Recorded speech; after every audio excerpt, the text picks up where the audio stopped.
Hello everyone, आज हम बहुत ही ज़्यादा इंपॉर्टेंट टॉपिक डिस्कस करने वाले हैं which is burden of proof. तो एक एक करके समझेंगे। Basic fundamental meaning burden of proof का ये है कि you have to prove certain facts, है ना। If you are stating a certain fact, it is your responsibility to prove it and the burden of proving that fact is on you and nobody else, of course, right. अगर आप बोल रहे हो कि मेरे पास ये बैग है ना, या ये मेरा पेन है, तो आप ही को बताना पड़ेगा ना कि आपके पास पेन कैसे आया। अगर आप बोल रहे हो कि नहीं मैंने ये चीज़ नहीं करी, तो हम कैसे मान लें कि आपने ये चीज़ नहीं करी। You have to prove it. So the burden of proving a fact, obviously burden of proof क्या होगा, प्रूविंग किस चीज़ की होगी, फैक्ट की होगी। आप हमेशा याद रखना कि बर्डन ऑफ प्रूफ और प्रिजम्पशन के बीच में ना एक रिश्ता होता है विच इज़ इन्वर्सली प्रोपोर्शनल का रिश्ता। मतलब अगर दो पार्टीज़ हैं और एक पार्टी के फेवर में प्रिजम्पशन है ना, तो दूसरी पार्टी के ऊपर बर्डन ऑफ प्रूफ बढ़ जाएगा।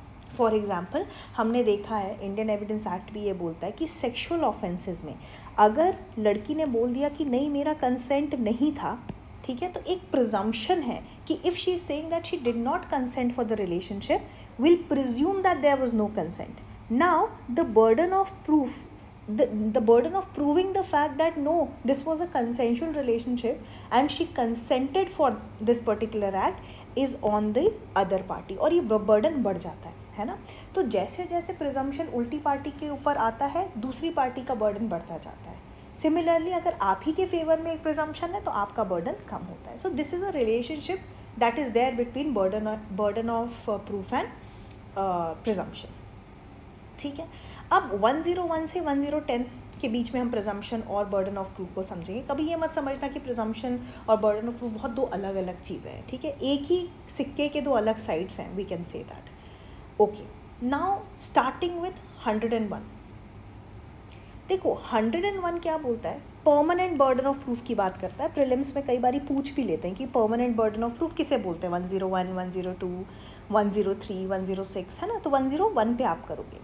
इसका सिंपल क्या मतलब है, सिंपल टर्म्स में अगर हम देखें कि मान लो ए ने बी के अगेंस्ट ब्रीच ऑफ कॉन्ट्रैक्ट का सूट फाइल किया, है ना, तो उसका कुछ कॉज ऑफ एक्शन होगा।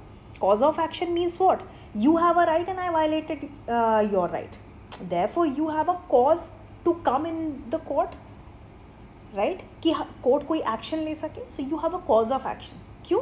क्योंकि कॉज ऑफ एक्शन के दो ही एलिमेंट होते हैं, existence of a right and violation of that right. yes, तो मान लो कि मैं बोल रही हूँ कि तुमने मेरे साथ ब्रीच किया, हमारा अच्छा खासा कॉन्ट्रैक्ट हुआ था, मैंने पैसे भी दे दिए, तुमने परफॉर्म ही नहीं किया, है ना। तो अब बर्डन किसके ऊपर है प्रूफ करने का कि there was a breach of contract. ये बर्डन किसके ऊपर है कॉज ऑफ एक्शन प्रूफ करने का, मेरे ऊपर, because I am coming to the court, right. So 101 is all about the burden upon a party who is moving to a court seeking a relief. अगर मैं court जा रही हूँ और मैं कोर्ट से कोई रिलीफ चाह रही हूँ, ठीक है, on the basis of some facts, then the ultimate burden of proving those facts so that I obtain the ultimate relief is on me, है ना। इसलिए इसको परमानेंट बोलते हैं। अगर आप सिविल केसेस में देखो तो प्लेंटिफ के ऊपर होता है, क्रिमिनल केसेस में प्रोसिक्यूशन के ऊपर होता है। हाँ, फ़र्क बस इतना होता है कि सिविल केस में ये बर्डन प्रीपोंडरेंस ऑफ प्रोबेबिलिटी पे होता है। इसका स्टैंडर्ड ऑफ प्रूफ है, ये हमेशा याद रखिएगा। जो स्टैंडर्ड ऑफ प्रूफ है वो प्रीपोंडरेंस ऑफ प्रोबेबिलिटी है, मतलब कि किसके तरफ जो केस है वो ज़्यादा झुका हुआ है, टिल्ट किसकी तरफ है ना, प्रोबेबिलिटीज़ किसकी हैं ज़्यादा जीतने की। और क्रिमिनल में बियॉन्ड रीजनेबल डाउट, है ना। मतलब हम क्रिमिनल में ये नहीं बोल सकते कि हाँ यार ये लग रहा है कि अक्यूज ने किया हो सकता है। No, every dot has to be connected and well established. वहाँ पे आप कुछ नहीं कर सकते, वहाँ पर आप प्रोबेबिलिटीज़ का गेम नहीं खेलोगे, वहाँ पे it has to be prove beyond reasonable doubt.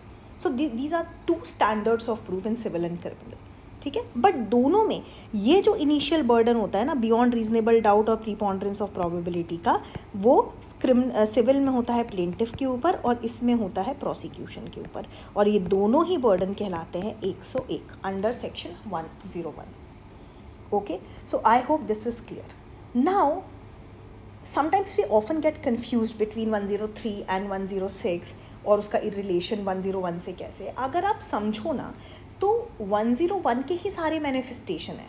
ठीक है, कई बार क्या होता है, देखो इनिशियल बर्डन तो मुझ पे होगा. जैसे मान लीजिए कि मुझे प्रूव करना है कि बी ने मर्डर किया, है ना. नाउ मैं तो I am not going to, even if I am a lawyer, I am not going to fight my own case. Prosecutor करेगा बिकॉज ये ऑफेंस स्टेट के अगेंस्ट है.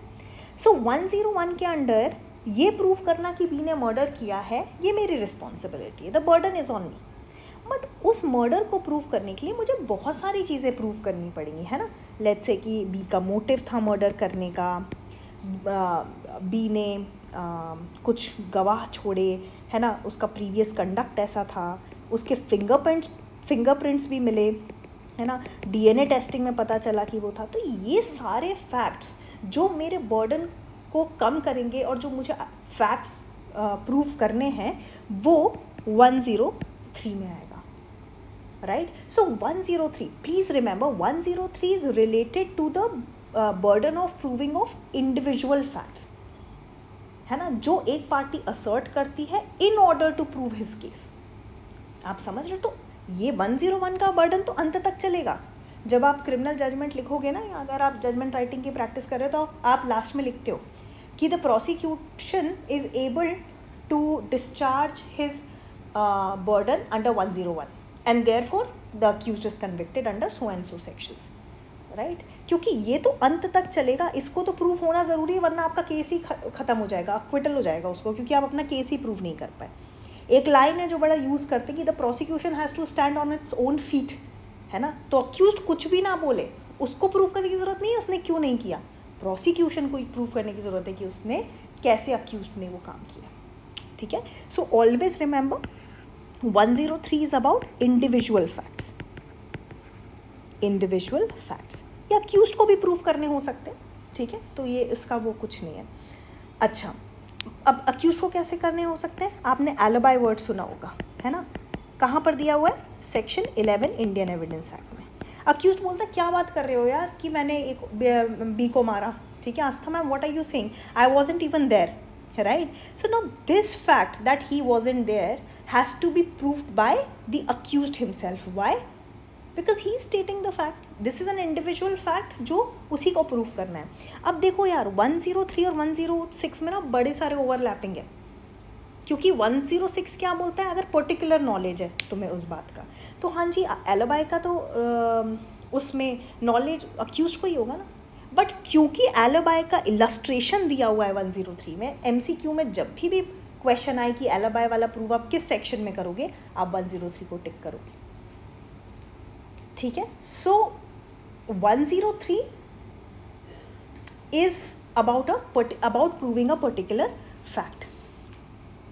और 106 क्या बोल देता है, 106 बोलता है कि उसी फैक्ट से रिलेटेड अगर आपको नॉलेज है, ठीक है, तो उस पर्टिकुलर नॉलेज की भी रिस्पॉन्सिबिलिटी आप ही की होगी. अब नॉलेज क्या होता है, कई बार ना गुड फेथ वाली चीज़ें आती हैं. जैसे मान लो ए ने बी ने मर्डर किया किसी का. ठीक है, अब मैं बोल रही हूँ इसने मर्डर किया, वो बोल रहा जी मैंने मर्डर नहीं किया, मैं तो प्राइवेट डिफेंस में किया है, गुड फेथ में, मैं तो अपने आप को प्रोटेक्ट कर रहा था.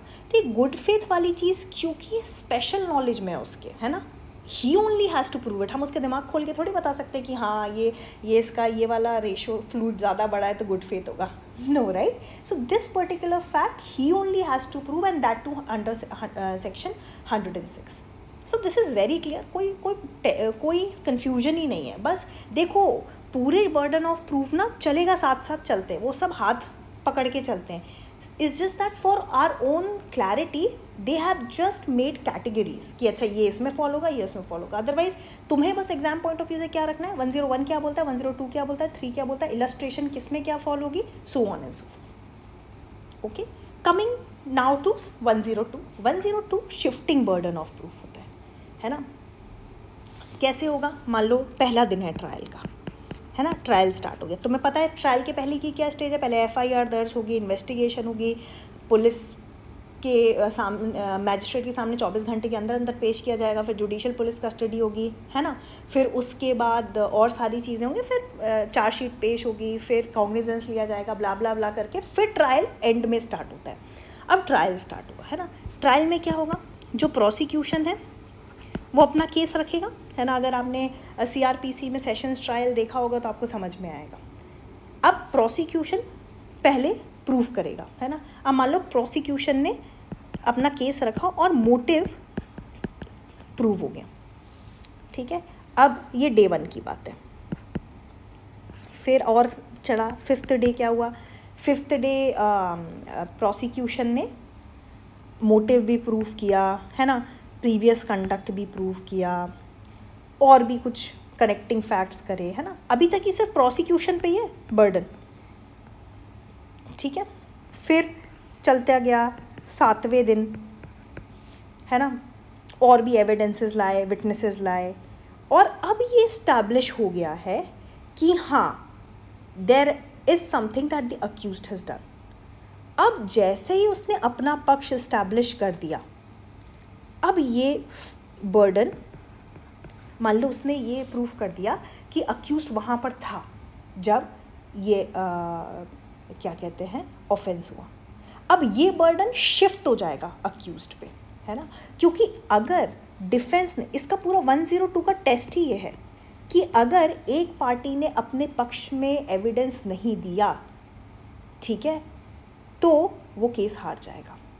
Okay, so 102 is all about onus of proving, ठीक है, where if he does not prove his evidence at a particular stage he will lose the case. So this is the litmus test.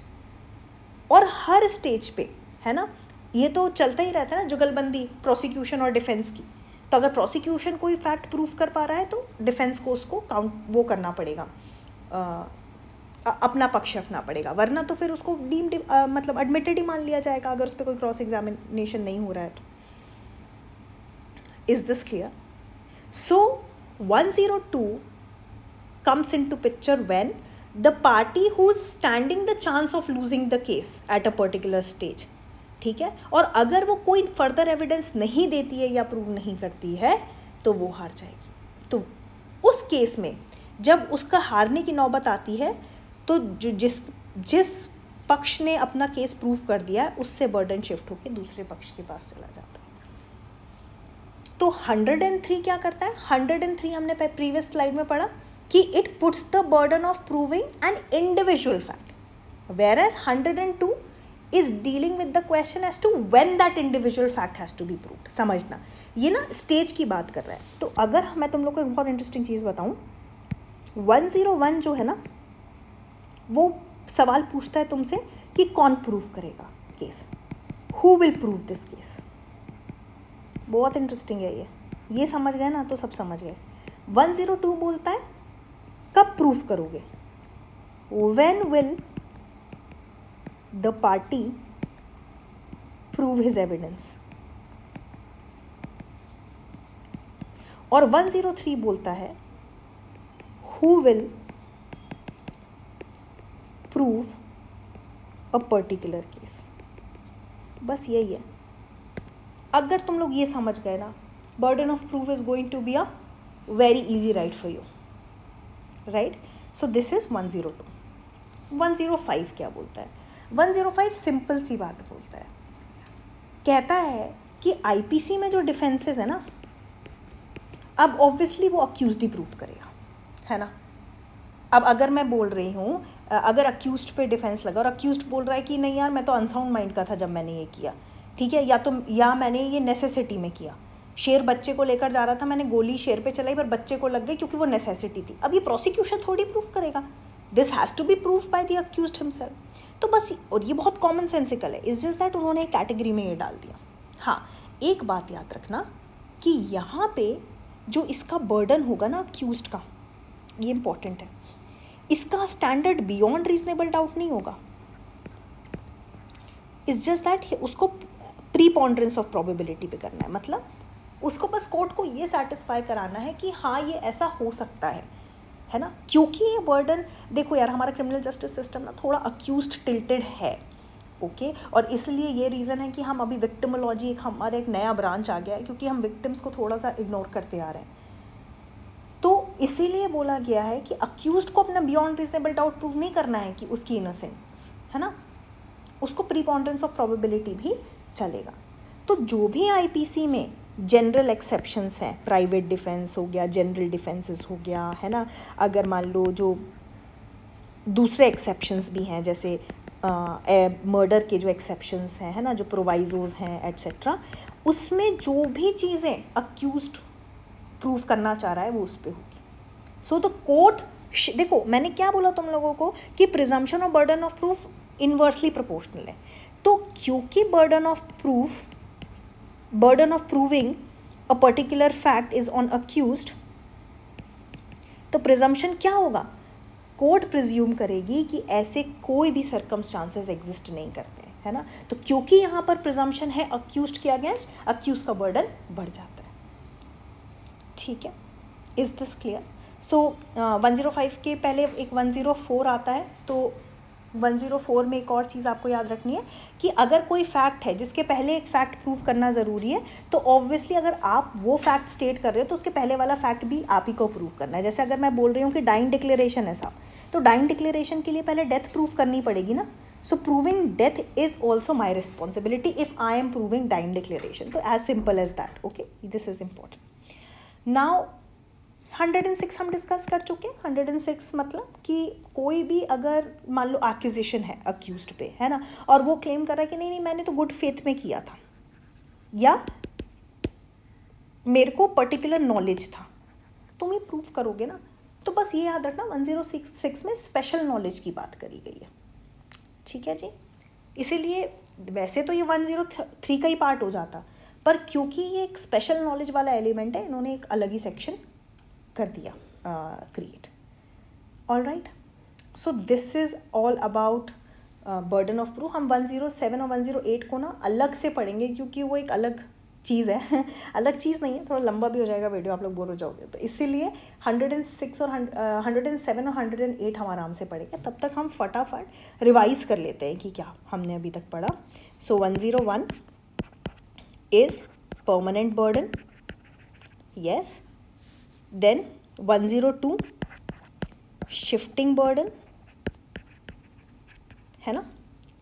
Then 101 क्या बोलता है, कौन prove करेगा, prosecution. Of course उसको अपना case prove करना है, तो whoever is proving his case has a burden of proof under 101.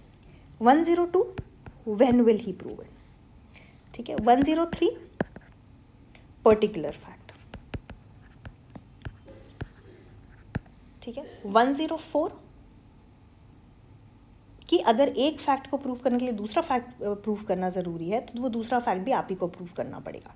105 IPC में जो जनरल एक्सेप्शन है वो अक्यूज्ड में करेंगे। 106 particular fact, particular knowledge and in good faith, ठीक है। So this is it. 107 and 108 is about presumption of life and presumption of death. तो ये हम डिस्कस करेंगे, बहुत ही ज़्यादा इंपॉर्टेंट है दोनों प्रोविजंस, क्वेश्चन बनते हैं and that's the reason I have made a video on this, क्योंकि इसमें मल्टीपल रिविजन चाहिए होते हैं। So will discuss this in the next class. Till then please revise till 106।